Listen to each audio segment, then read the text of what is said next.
हनुमान की जय। श्री रामचरितमानस सुंदर कांड में वह सुंदर प्रसंग हम आपको सुना रहे हैं जब रावण के प्रताड़ित करने पर, पैर से मारने पर विभीषण प्रभु श्री राम की शरण में आता है और शरणागत होता है। पाय मांग करके शरणागत होता है। अब प्रभु उसको किस ढंग से अपनाते हैं वही प्रसंग है, और आगे क्या उसको देते हैं वही प्रसंग हम सुनाने जा रहे हैं। प्रभु इस प्रकार कह रहे हैं, सुन लंकेश सकल गुण तोरे, ताते तुम अतिशय प्रिय मोरे। सुन लंकेश सकल गुण तोरे, ताते तुम अतिशय प्रिय मोरे। राम बचन सुनि बानर जो था, राम बचन सुनि बानर जो था, सकल कहीं जय कृपा बरु था। अत विभीषण प्रभु के मानी, नहीं अघात श्रवणामृत जानी। पदे अम्बुज गहि पारहि पारा, कदे अम्बुज गहि पारहि पारा, हृदय समातन प्रेम अपारा। इस प्रकार प्रभु श्री राम जी विभीषण के ऊपर प्रसन्न होकर कह रहे हैं विभीषण से, हे लंकापति, हे विभीषण सुनो, तुम्हारे अंदर उपयुक्त जो मैंने कहा है सब गुण विद्यमान है, इससे तुम मुझे अत्यंत ही प्रिय हो। श्री राम जी के वचन सुनकर सब बानर समूह प्रसन्न हो रहे हैं, कहने लगते हैं, राम वचन सुनि बानर जो था, सकल कहीं जय कृपा बरु था। कृपा के समूह श्री राम जी की जय हो, जय हो। ऐसे वहां बैठे बानर समुदाय सब प्रसन्न होकर प्रभु श्री राम जी की जय जयकार कर रहे हैं। सुनत विभीषण प्रभु कहे बानी, नहीं अघात श्रवणामृत जानी। पद अम्बुज कई पारहि पारा, हृदय समात न प्रेम अपारा।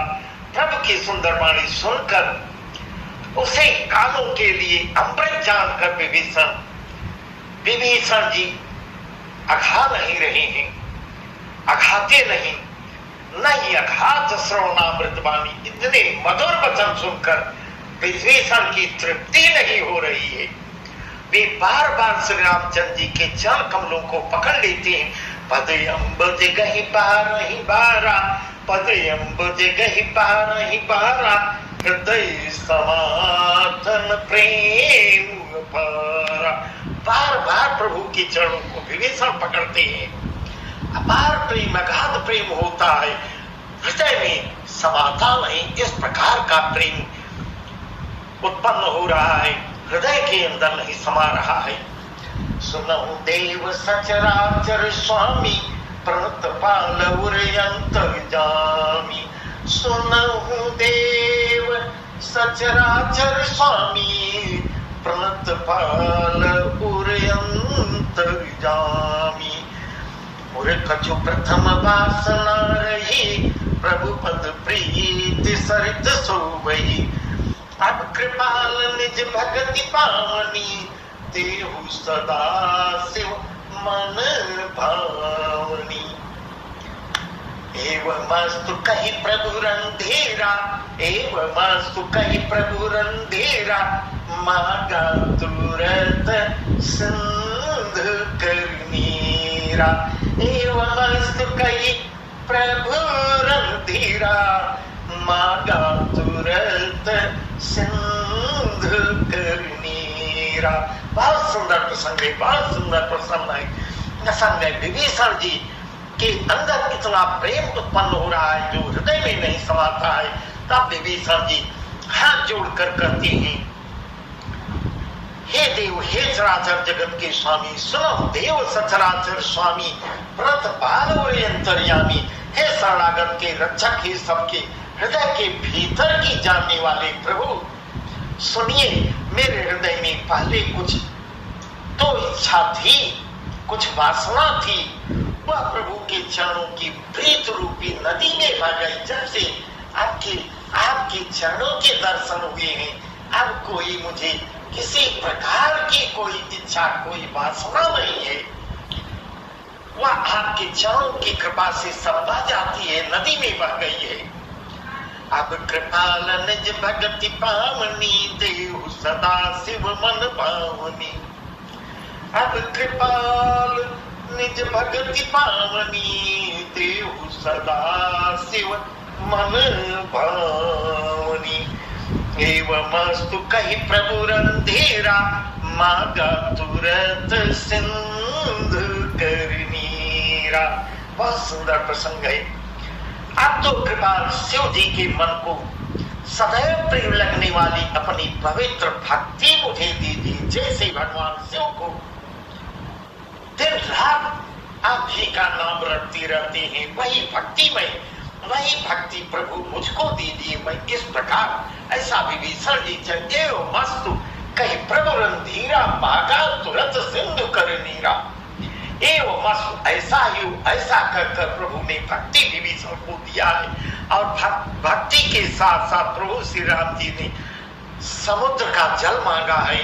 दूतों से समुद्र का जल मांगते हैं, इस प्रकार कर रहे हैं, समुद्र का जल मंगवाते हैं। और क्या कहते हैं?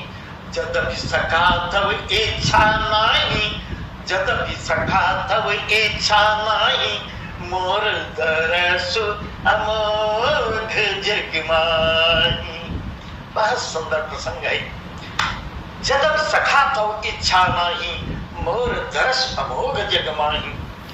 जदपि सखा तव इच्छा नाही, मोर दरसु अमोघ जग माही। अस कहि राम तिलक ते सारा, सुमन वृष्टि नभ भई अपारा। अस कहि राम तिलक ते सारा, सुमन वृष्टि नभ भई अपारा। और प्रभु कहती है तुम्हारे अंदर कोई लालसा नहीं है हे विभीषण, तुम्हारे अंदर किसी प्रकार की कोई लालच नहीं है, कोई लालसा नहीं है। परंतु हे सखा, तुम्हारी कुछ भी इच्छा न होने के बावजूद मेरा दर्शन जो है, मेरा दर्शन अमोघ है। जगत में मेरा दर्शन अमोघ है, वह निष्फल नहीं जाता। जो ही मेरा दर्शन करता है कुछ न कुछ उसको प्राप्त होता है। ऐसा कहकर श्री रामचंद्र जी ने विभीषण का रास तिलक करते हैं। जदपि सखा तव इच्छा नाही, मोर दरसु अमोघ जग माही। अस कहि राम तिलक ते सारा, सुमन वृष्टि नभ भई अपारा। प्रभु श्री राम ने विभीषण का रास तिलक करते हैं और आकाश से पुष्पों की बरसात शुरू होती है। आकाश से अपार पुष्पों की वृष्टि हो रही है। रावण क्रोधयन निज श्वास समीर प्रचंड, रावण क्रोधयन निज श्वास समीर प्रचंड। जरत विभीषण राख्यो, दीन है राजु अखंड, दीन है राजु अखंड।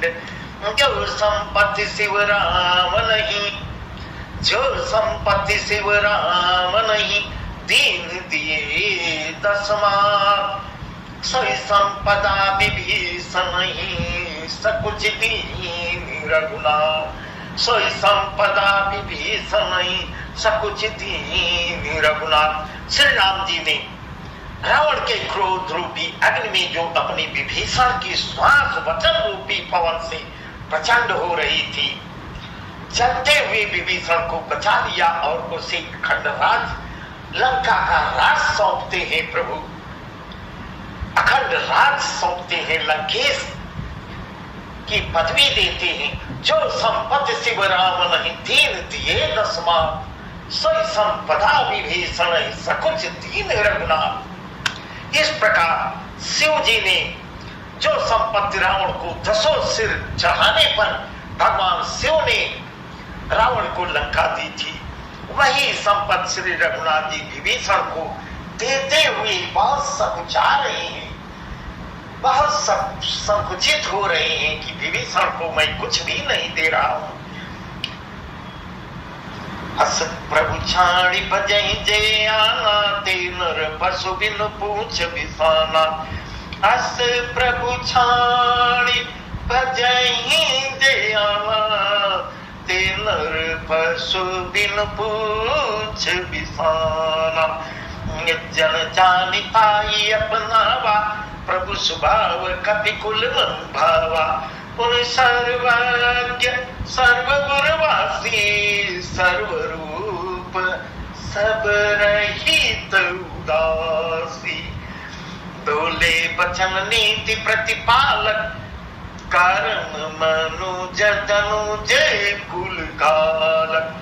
यहाँ तुलसीदास जी बहुत सुंदर वर्णन कर रहे हैं। अस प्रभु छाड़ बजई जे आला, ते नर पशु बिन पूछ बिसाला। ऐसे प्रभु को, ऐसे परम कृपालु प्रभु को छोड़कर जो मनुष्य दूसरे किसी का भजन दूसरे को भजते हैं, वे बिना सिंह पूंछ के पशु के समान है। अस प्रभु छाड़ी बजई जे आना, ते नर पशु बिन पूंछ समाना। वे बिना सिंह पूंछ के पशु के समान है।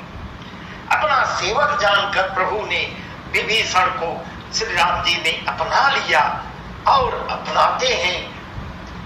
उनके हर ढंग से अपनाते हैं, लंका का राज तिलक उनको करवाते हैं। इस प्रकार वचन देते हैं, वचनबद्ध होते हैं। प्रभु का स्वभाव वानर कुल के मन को बहुत अच्छा लग रहा है, जिसे देख कर वहां बैठी वानर सेना मन ही मन बहुत प्रसन्न हो रही है।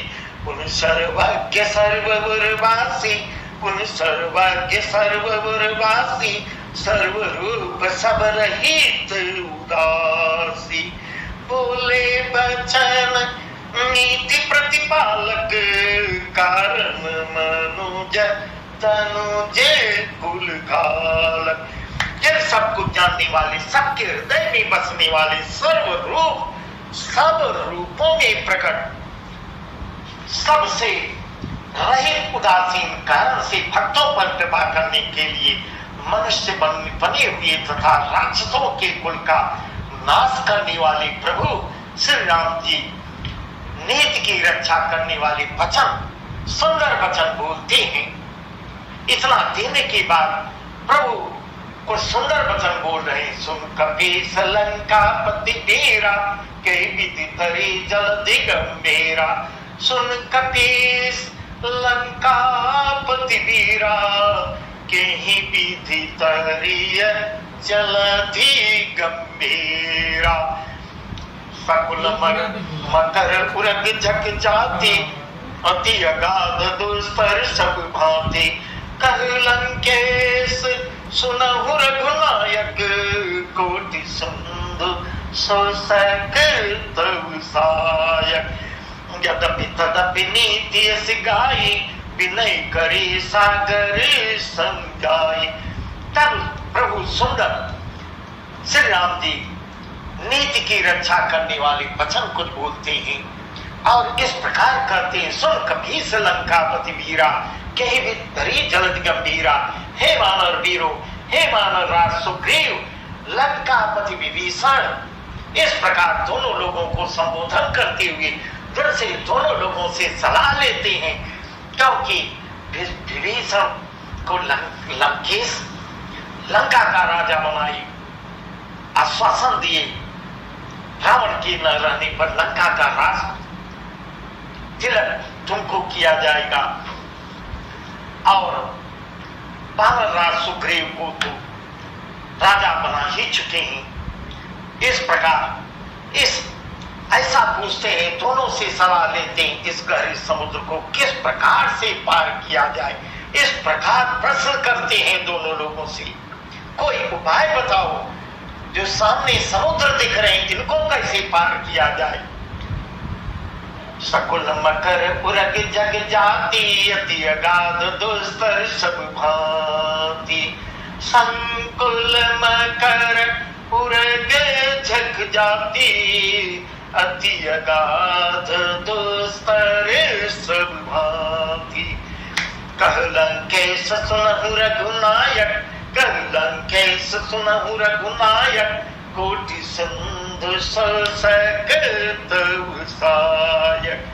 यद्यपि तदपि नीति सिखाई, विनय करिए सागर समझाई। इस प्रकार जब दोनों लोगों से प्रश्न करते हैं समुद्र को कैसे पार किया जाए, अनेक जात के मगर, सांप और मछलियों से भरा हुआ यह समुद्र, अत्यंत अथाह समुद्र पार करने में सब प्रकार से कठिन दिख रहा है, कैसे पार किया जाए। तब विभीषण जी उत्तर दे रहे हैं, कह लंकेश सुनहु रघुनायक, कोटि सिंधु सकत साय। तब विभीषण जी ने कहा, हे रघुनाथ जी सुनिए, यद्यपि आपका एक ही बाण, हे प्रभु आपका एक ही बाण करोड़ों समुद्र को सुखा सकता है, तथापि नीति ऐसी कही गई है, उचित यह होगा कि पहले जाकर समुद्र से, ऐसा सुंदर सलाह विभीषण दे रहे हैं, पहले समुद्र से विनय किया जाए, स्तुति की जाए। प्रभु को तुम्हार कुल गुरु जलधि, प्रभु तुम्हार कुल गुरु जलधि, कहीं उपाय विचार, बिनु प्रयास सागर तरी, सकल बालु कपिलार। हे प्रभु समुद्र आपके कुल के बड़े पूर्वज हैं, इस प्रकार ऐसी नीति जो है विभीषण बता रहे हैं। हे प्रभु यह आपके पूर्वज भी हैं, वे विचार कर उपाय बतला देंगे। अगर इनसे विनय किया जाए तो यह उत्तर स्वयं ही बताएंगे, किस ढंग से पार होना है, रास्ता हमको बताएंगे। तब रीछ और बांधों की सारी सेना बिना ही परिश्रम के समुद्र के पार उतर जाएगी। इस प्रकार विभीषण सुंदर वचन प्रभु से कहते हैं, सखा कही तुमने क्यों पाए, करी देव जो होई सहाय। इस प्रकार विभीषण के उत्तर को सुनकर प्रभु राम जी कह रहे हैं, सखा कही तुमने क्यों पाए, करी देव जो होई सहाय। मंत्र यह लक्ष्मण मन भावा, राम बचन सुनी अति दुख पावा। बहुत सुंदर प्रसंग है। मंत्र न यह लक्ष्मण मन भावा, राम वचन सुनी अति दुख पावा। जब विभीषण जी ऐसी सलाह दे रहे हैं जो प्रभु को अच्छे लग रहे हैं, श्री राम जी ने कहा, हे सखा तुमने अच्छा उपाय बताया है, मैं प्रयास ऐसा ही प्रयास किया जाए, तुमने अच्छा तरीका यही किया जाए। यदि देव सहायक होंगे, यह सलाह लक्ष्मण जी को अच्छी नहीं लग रही है। मंत्र न यह लक्ष्मण मन भावा, राम बचन सुनियते दुख पावा। लक्ष्मण जी को यह सलाह अच्छी नहीं लग रही श्री राम जी के वचन सुनकर, तो उन्होंने बहुत ही दुख पाया है। नाथ देव कर कौन भरोसा, सो से सिंधु करी मनोरोसा। नाथ देव कर कौन भरोसा, सो से सिंधु करिय मनोरोसा। कादर मन कम एक धारा, कादर मन कम एक धारा, देव देव आलसी पुकारा। सुनती बिहसी बोले रघुबीरा, ऐसे ही करब धरहु मन धीरा। सुनत बिहसी बोले रघुबीरा, ऐसे ही करब धरहु मन धीरा। ऐसे कही प्रभु अनुजय ही समझाए, सिंधु समीप गए रघुराई। सिंधु समीप गए रघुराई। लक्ष्मण जी जब कहते हैं, लक्ष्मण जी को अच्छा नहीं, ऐसे वचन सुनकर लक्ष्मण जी को अच्छा नहीं लगता है। लक्ष्मण जी कहते हैं, हे नाथ, दैव का कौन भरोसा, नाथ दैव कर कौन भरोसा, सो से सिंधु करी मनोसा। मन में क्रोध कीजिए, क्रोध ले आइए प्रभु, क्रोध ले आइए, बाण निकालिए और मारिए, समुद्र को सुखा डालिए। ऐसी सलाह लक्ष्मण दे रहे हैं। यह दैव तो कायर के मन का एक आधार, तसल्ली देने का उपाय है। स्तुति विनय तो एक तसल्ली का उपाय है। बाण निकालिए, समुद्र को सुखा डालिए। आलसी लोग ही, हे प्रभु, जो लोग आलसी होते हैं वही स्तुति विनय करते हैं।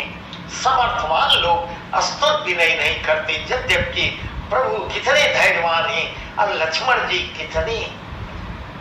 कितने चंचल स्वभाव की लक्ष्मण जी हैं।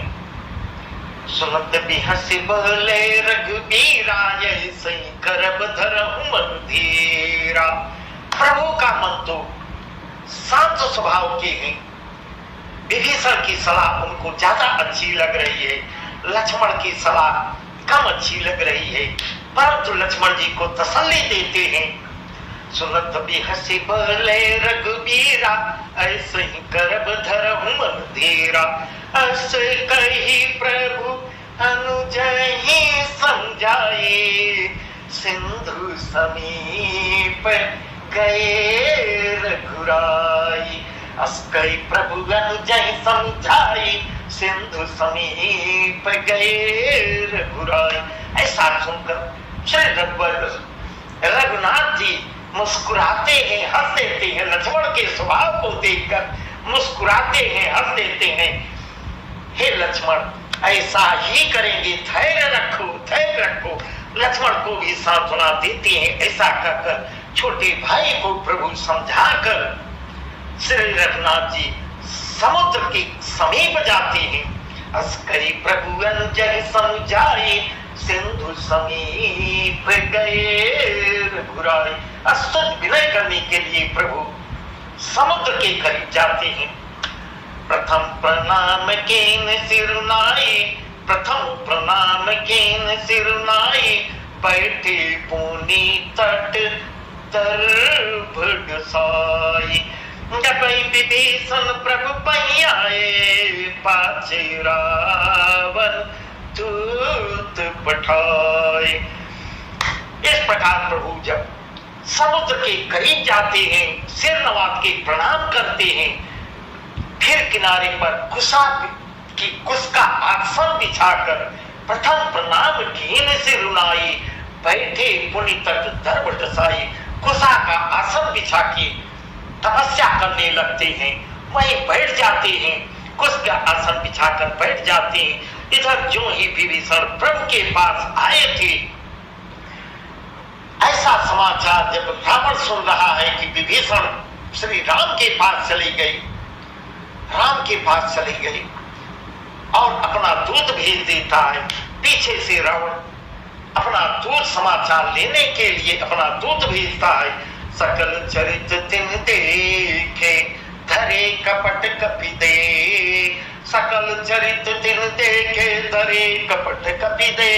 प्रभु गुण हृदय सराही, शरणागत परने। कपट से उसका भेजा हुआ दूत कपट से बानर का शरीर धारण करके उन्होंने वह सब लीलाएं देख रहा था। वे अपने हृदय में प्रभु के गुणों की और शरणागत पर उनके स्नेह की सराहना करने लगता है। बहुत सुंदर प्रसंग है। बस आज का प्रसंग यहीं तक, आगे का प्रसंग हम आपको कल सुनाएंगे। श्यावर रामचंद्र की जय।